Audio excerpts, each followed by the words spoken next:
Все понятно, почему мы разбираем, но сейчас же нас там сколько там, меньше 18% от численного состава нашей армии находится.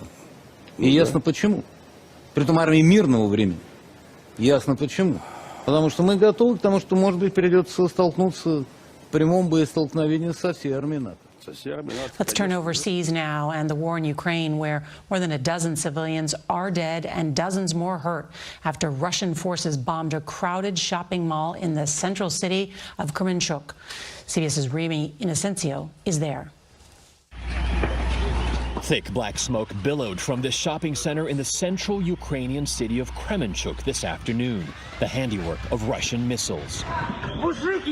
From inside, a man yelled to someone to follow him to safety, while outside, firefighters battled the flames and the wounded were loaded into ambulances. Just a day ago, residents of Ukraine's capital of Kyiv watched as a barrage of Russian rockets glided over buildings, hitting a kindergarten playground and this apartment complex. 6 people were hurt, including this 7-year-old girl and her Russian mother. Her father died. Against this latest backdrop of Russia's 4-month-old war in Ukraine, leaders of the G7 countries meeting in the German Alps pledged even more retribution against the Kremlin.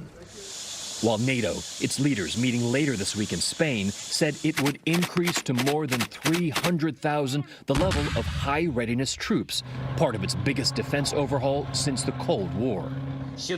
And as Ukraine's President Volodymyr Zelensky called for yet more modern and effective defenses from the international community.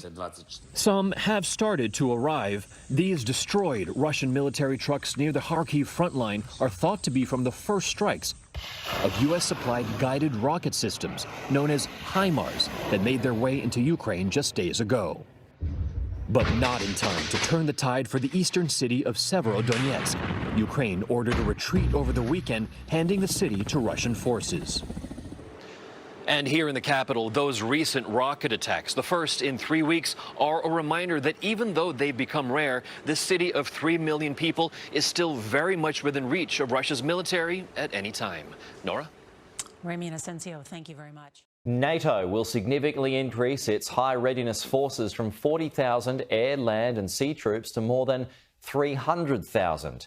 The announcement comes as G7 leaders met in Germany to discuss what can be done to curb Vladimir Putin's aggression.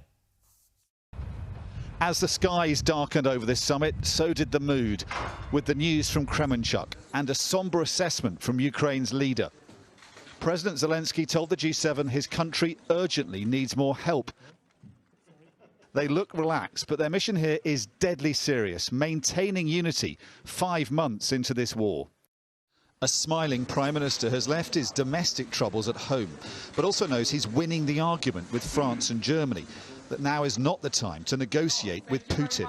There is no deal that the President Zelensky can really do. So in those circumstances, the G7 supporters of Ukraine around the world have to continue to help the Ukrainians to rebuild their economy, to get their grain out, to export their grain. And of course, we have to help them to protect themselves.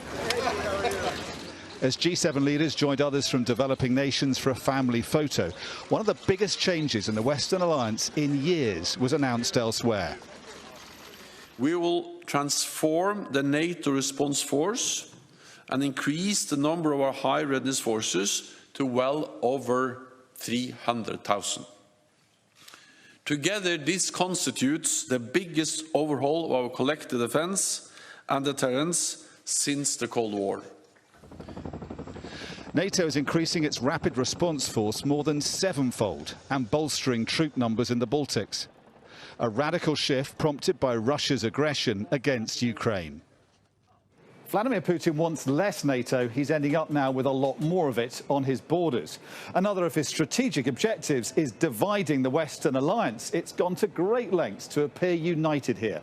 Its leaders at pains to show they're the closest of allies. But they are different countries being tested by this conflict in different ways. Keeping together as the war grinds on for months to come will be a challenge they can't afford to lose. Dominic Waghorn, Sky News, Bavaria.